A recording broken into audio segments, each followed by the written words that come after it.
Ashford Street hadn't changed much in 30 years. The cracked sidewalks still wound beneath rust-colored trees, and the same corner store sold stale coffee in old papers.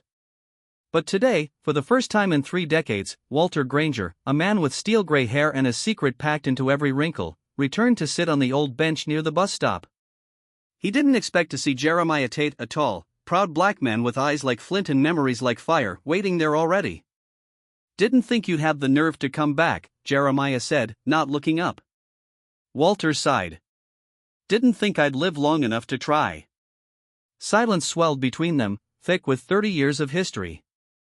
They had once been inseparable friends in a town that didn't want them to be. In 1992, Ashford was divided, not officially, but everyone knew. The west side was where the black families lived, the east for whites. Walter, the son of the town's sheriff, had no business hanging around Jeremiah, the preacher's boy. But they did. Skateboarding down alleys. Trading mixtapes. Dreaming of getting out. Their bond was unspoken, but real. That all shattered one summer night. There was a fire at Delaney's auto shop, and someone said they saw a black kid running from the scene. The sheriff didn't need much more. Jeremiah was hauled in, beaten, and held without cause. Walter had seen everything. He knew who really set the fire, Kyle Henderson, a white kid with a grudge and a gas can. But Walter said nothing. Because Kyle was the mayor's nephew. Because Walter was afraid. Because he was 17 and cowardice came easier than courage. Jeremiah was tried as an adult. He served 8 years. "I read your letter," Jeremiah finally said. Walter nodded. "Didn't expect you to write back." "I didn't. This bench did." Walter looked at him. "I'm sorry. You have no idea how many times I've..." Jeremiah cut him off. "Don't say it. You were my best friend, and you let me rot in a cell. I don't need your regret. I need truth."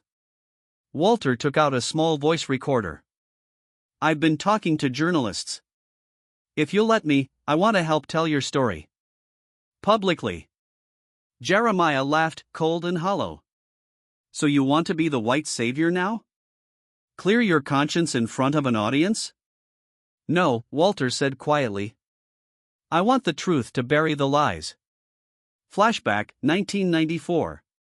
Jeremiah sits on a steel bunk in juvenile prison, bruised and broken.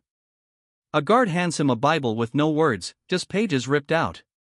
That night, he carved 4 words into the wall: Walter knew the truth. Meanwhile, Walter attended college in Michigan, played rugby, drank beer, and stayed quiet. His father died of cancer before ever facing accountability. Walter's guilt festered. It took him years to admit that silence was a form of violence too. Back at the bench, Jeremiah finally asks, "What do you want from me?" Walter doesn't hesitate. "Forgiveness. But I don't deserve it. I just want to do what I should have done then."